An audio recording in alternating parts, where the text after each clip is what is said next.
Hello and welcome to Glasgow Rangers Nation with me, your host, Owen James, channel that brings you your team every single day. Guys, we are still wading our way through this desperately, boringly dull international break. You know, international football is just pointless, absolutely pointless. I mean, I don't get it. I just don't understand it. I don't get how people get worked up over international football. I genuinely don't. Genuinely just don't get it. I genuinely couldn't care less.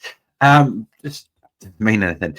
Anyway, look, let's talk a little bit about what's going on at the club. Let's talk a little bit about January. Let's talk a little bit about obviously what's happening.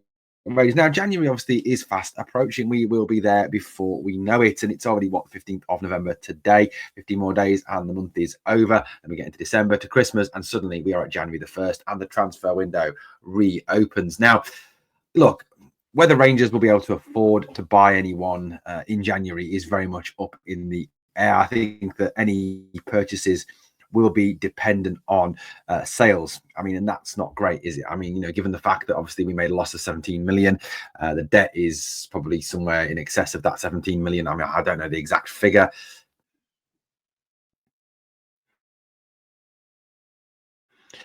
Obviously, as well, no chairman, no CEO, no director of football operations. There's a lot of missing parts to the football administration at Rangers. So obviously that will make decision making exceptionally hard come January. So, I think probably we'll be in a situation where the club, if it spends money, will have to sell to spend money. And we're going to touch on a story, a rumor story that's been going around Tavernier and January. I also think that, that any purchases or any players that arrive in January will be very much along the model of the loan with an option or loan with an obligation. Or just a straight loan. I don't think there will be any permanent moves made in January, if I'm being honest. Do I think there'll be any moves made in January? Yes, I do think there will be moves, but like I said, it will be loans with an option or loans with an obligation. I genuinely can't see us spending money we have not got. Or gambling the future of the club based on a possibility. Also, I think as well, the situation around the uncertainty over Philippe Clement's future as well. I mean, yes, the issue is very much still there that, that Clement is under pressure, that Clement could well be out of a job by the end of the season if things don't improve. For example, if Rangers were to win no trophies this season to finish third and Celtic were to win 2 out of 3 or 3 out of 3 trophies and move ahead of us, I think Clement's position would be absolutely wholly untenable. And I think to allow him to remain in charge for another summer and then into another season would be criminally irresponsible from the board. Although with this board, you never know, do you? I mean, let's face it, the majority of this board couldn't organise a piss up in a brewery. They're about as much use as they're about, let's put it this way, they're about as much use as windscreen wipers on a submarine. So look, the situation is very much that I think we will go for that loan with an option to buy. Now, one of the stories that is currently doing the rounds is regarding Lennon Miller. Now, I realistically think that Liverpool are interested. I know that Celtic are interested. I know that Tottenham are interested in Lennon Miller. So I know that there are 3 clubs other than Rangers interested in signing Lennon Miller. Now, quite how true they are, like I said, the English Premier League people, Liverpool and Tottenham, Celtic allegedly interested in it as well. So look, I don't know where that's going to, whether or not there is grounds in that. Now, there is a likelihood that Miller is attracting a lot of attention, given the reports that are coming out of Scotland about him, giving his performances this season. I very much feel that Rangers have kind of missed the boat when it comes to Lennon Miller. I honestly believe that, had we gone for Lennon Miller in the summer, the price would have been cheaper. There's probably would have been a stronger chance of actually getting him. And I think it would have been a quality addition to the squad. I really do. I mean, you've just got to look at the guy's numbers this season to look at how he's performed. This is in the League Cup, 7 appearances, 2 goals, 12% goal participation, 90% of the minutes, 86% of the starting 11s in the SPL. 11 appearances, 2 goals, 3 assists, so 5 goal contributions in 11. Contributed to a third of Motherwell's goals. Played 100% of the starting 11s, 98% of the minutes, and has also captained Motherwell this season and has been a phenomenal talent. And he's described as by many in the game as a generational talent coming out of Scotland. I mean, that's how highly this lad is rated. Like I said, I do genuinely feel that there is an element of having missed the boat on him. I think had we gone from him in the summer, it would have been far more realistic. Now, whether or not Lennon Miller leaves in January, I think I think Motherwell will be reticent to let him leave in January. I really do. I genuinely feel that Motherwell will want to hang on to him for at least this season. Motherwell have started the season strongly. They're doing well this season. They obviously got to the semi-final, were unlucky against us, not to get a result after Andy Halliday early goal. They currently sit in 5th in the table, so only within 3 points of us, and within the same number of points as Dundee United. So obviously, there's chance there for European football for them for next season. So I think they'll want to hang on to Miller for as long as possible. I think that any moves for Lenon Miller would come in the summer. Now, does that mean that the door then reopens for Rangers? Well, possibility there. There is a strong possibility there. Now, the BBC are saying that the fee that Motherwell want is around 4 million for Miller. And that's certainly worrying that if Rangers can't afford £4 million for a footballer, I mean, what does that say about the state of the club's finances? What does that say about the state of how the club is being run? If we have to sell to buy a £4 million player, that if we can't afford a £4 million player, I mean, it's virtually nothing. I mean, 4 million to us, to you and me, watching this video and doing this video is a lot of money. It's a life-changing amount of money. To most football clubs in Europe, it's nothing. It's pocket change. If you went to an EPL club and said £4 million, £4 million to them is like a couple of quid to us. It really is. Now, the BBC are saying that the Celtic and Rangers are ready to move for Lenon Miller. I think that's, like I said, more possibility of that being in the summer. I could see Celtic making a move for him in January. I genuinely could. So, look, I mean, there's possibilities there. Like I said, also it's been alleged by a number of other media publications that English clubs, like I said, like Liverpool and Spurs, are interested in trying to sign Lenon Miller. Obviously, I think, Ange obviously had that chance to see him last season. Liverpool, obviously, always on the lookout for young players. So there's an element there of that possible then. And, I think if there is EPL teams coming in for him, and there is a genuine interest in EPL teams coming in for him, particularly those EPL teams that are chasing European football, that maybe that has more of a pulling power to Lenon Miller than, say, going to Celtic or Rangers does, because of the fact that the chance to make more money in England, chance to play in a high standard of football, to develop his play that little bit more. There's always that possibility. Miller is an absolute class act, of course he is, and I would love Rangers to go and get him. Absolutely would love Rangers to come and get him. I honestly just feel that, like I said, realistic target, not at the moment. I genuinely don't feel it's realistic at the moment that we could go for Miller. Like I said, because we don't have 4 million. I don't think we can afford that. I don't think we can afford to pay the salary and pay for him. I think as well there is issues around attractiveness in terms of bringing him here at this moment in time, given the unsettlement around the club, the uncertainty around the manager, the uncertainty around the board. There's a lot of downsides to the club at this moment in time. And look, I'm not dissing the club here, because Rangers are one of the biggest clubs in world football. They are a massive pull, but at the moment, if you take your blue tinted spectacles off and you actually sit here and you look at it as a footballer, if you look at a club and you say have, 2 EPL clubs come in for you who are, top 8 EPL clubs, top 5, top 6 EPL clubs, okay, that are chasing Champions League, Europa League football next season and have massive budgets, okay, and you get to play with some top talented players, or you've got, even Celtic to some degree who are in the Champions League, who have a big budget, who are spending lots of money on players like Engels, for instance, for 11 million. And then you've got us with an uncertainty over our manager's future because he's not performing well, a fan base that aren't happy with how the club's been run, a board that have no direction at the moment, that have no chairman, no CEO, no football director of football operations, that have very little money. You're going to sit there and you're going to say, well, I'm really sorry, but I've got to go to these 3 other clubs because they've got more attractive proposition for me in terms of winning trophies, in terms of salaries, and etc. So I think the club is very much putting itself at a disadvantage with how it is being currently run and how it is being currently managed. And in terms of Lenon Miller, I think, realistically, whoever Lenon Miller supports, whoever his team is, I think there is an element that he will look at the situation and look at what's best for his future, what's best for his career, and what's best at his chance of actually playing first team football and winning trophies. Now, maybe the whole thing about playing first team football rules out the 2 EPL teams. as I doubt that he would just walk into their teams. I doubt that, he would get guaranteed first team football at Liverpool, or guaranteed first team football at Tottenham. I've seen Newcastle linked. There's more a possibility that he could get first team football at Newcastle. But, Celtic as well, I think there's more of a chance of him playing first team football. So it's a difficult situation for Miller. But like I said, I do very much feel that, that Miller, in terms of Miller, we definitely missed the boat. Now, we didn't make any contact over the summer, don't get me wrong. It was never even discussed. The Motherwell chairman and Motherwell chief executive have both said that Rangers never made contact. There was never any interest in Miller over the summer.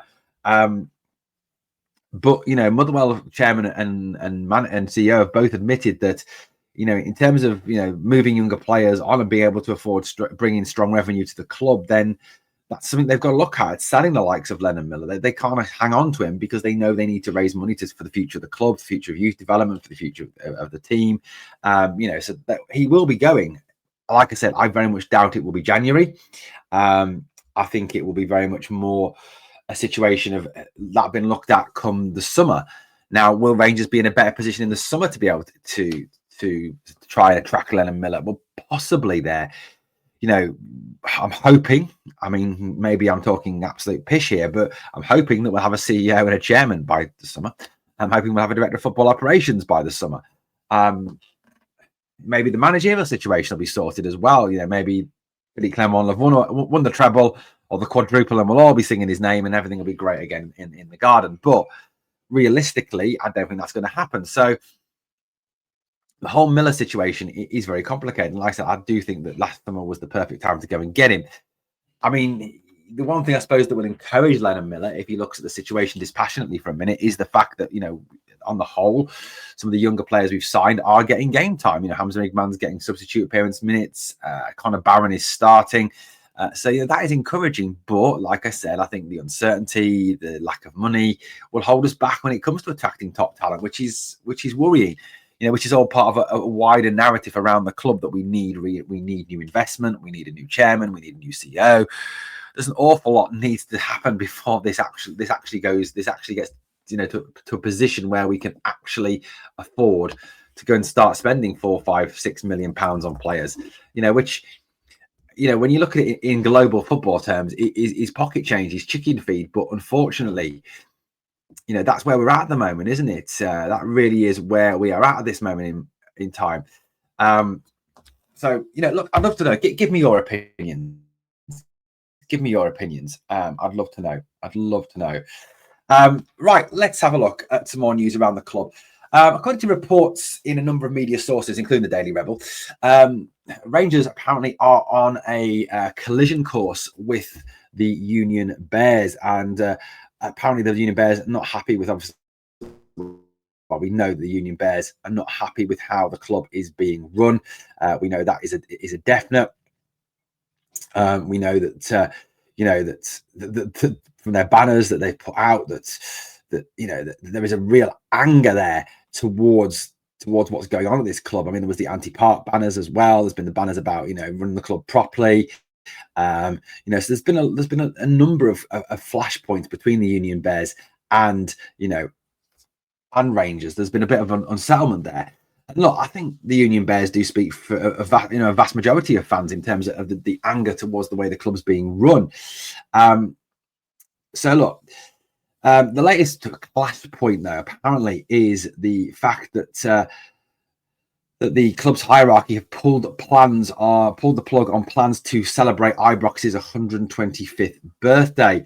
The Union Bears released a strong statement about this situation, and I've very much put it down to the fact that they feel they're being punished for banners, being punished for the way that they've been treated. Now, what did the statement exactly say?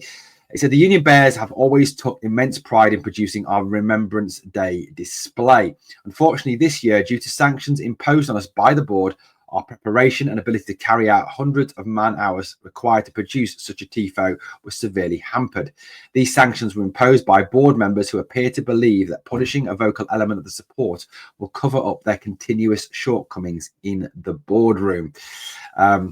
They went on to claim that sanctions have hit them in the pockets while attempting to raise cash for cinema display to mark the stadium's anniversary, and insist they will not now be able to mark the occasion as they had originally planned.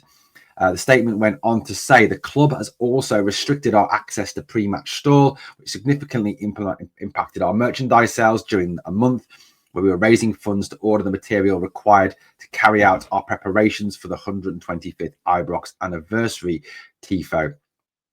They went on to say further to that, unfortunately, due to financial constraints caused by a loss of revenue, a lack of opportunity to seek alternative revenue streams, the display that we would consider appropriate for commemorating such an occasion will not be commencing with our plans for an Ibrox anniversary TIFO. In recent years, we believe we held a sustainable relationship with the club. However, in recent months, through yet another power shift, we have yet again become the focus of an ego-driven campaign by select members who solely want to harm the group and limit our match day capabilities.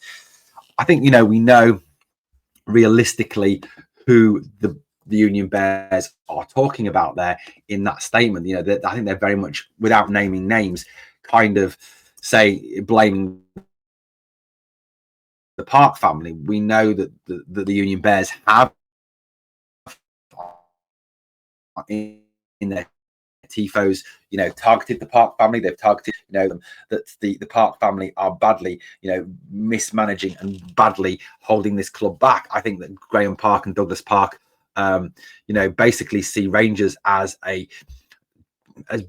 little more than a cash cow for them to dispense money for them at their will, and obviously use as free advertising for their second-rate awful companies. So I think for me personally speaking, I do agree with what a lot of the Union Bears have had to say. I think they are treated very shabbily.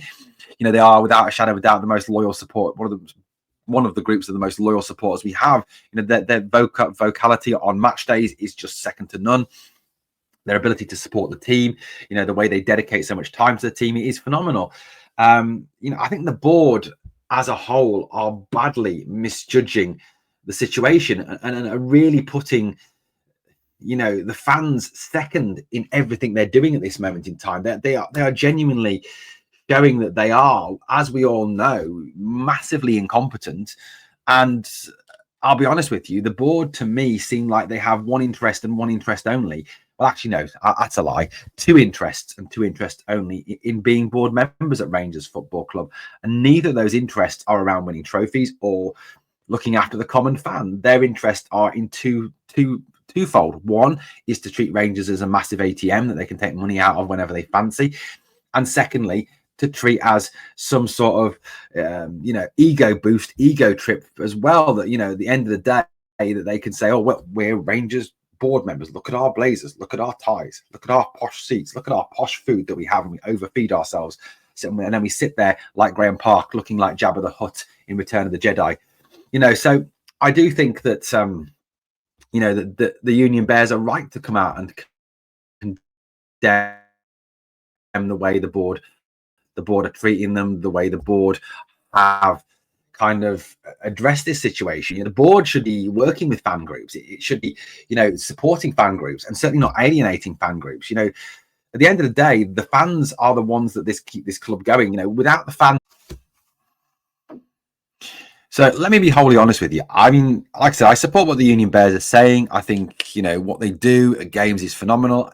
Do I think everything they do is right? No, of course not. I mean, I think they may make some mistakes, as everyone makes mistakes. It just appears to me that, being honest with you, that the board make more mistakes than anyone else, that 95% of what the board do is a mistake. I'll be honest, I think the whole situation around this club, in terms of the club moving forward, in terms of the club winning trophies, in terms of the club, being more unified with the fan base, in terms of the club making money, in terms of the club actually being a success, I think will not change until this board have gone. And I don't mean just the Park family. I mean all of them. I mean every last one of them is gone from this club.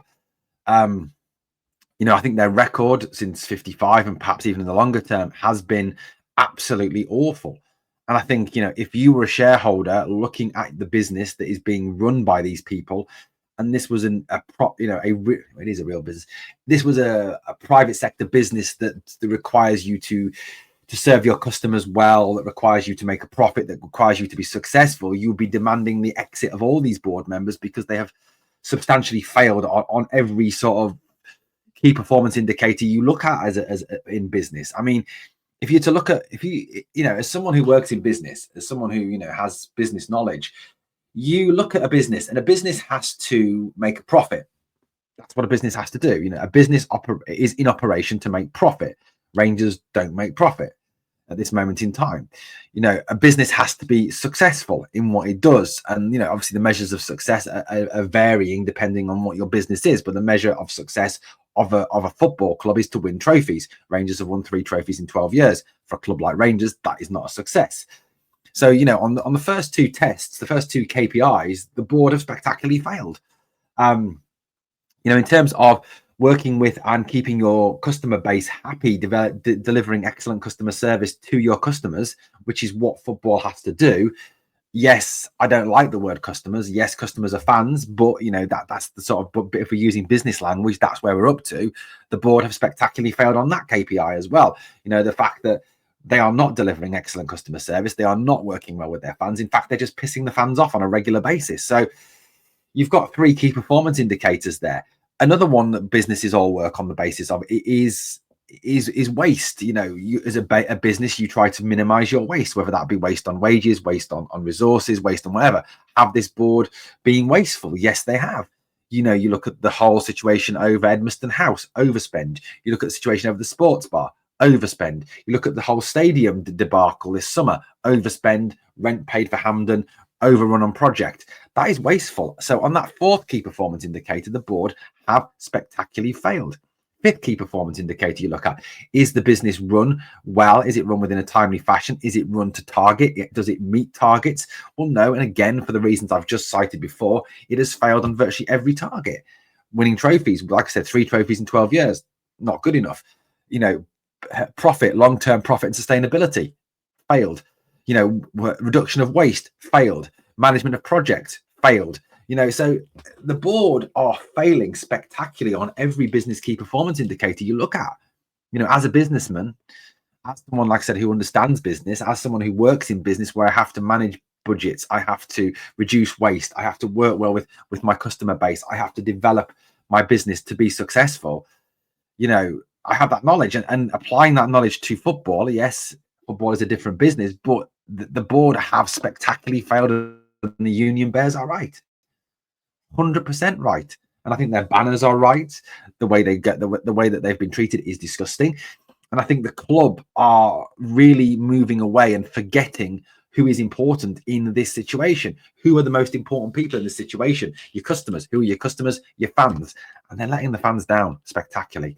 Guys, let me know what you think of the video this morning. Let me think of your comments on this topic. Thank you for watching Glasgow Rangers Nation, guys. Obviously, please drop a like, a sub, comment, share, all that great stuff. And remember always, we are the people.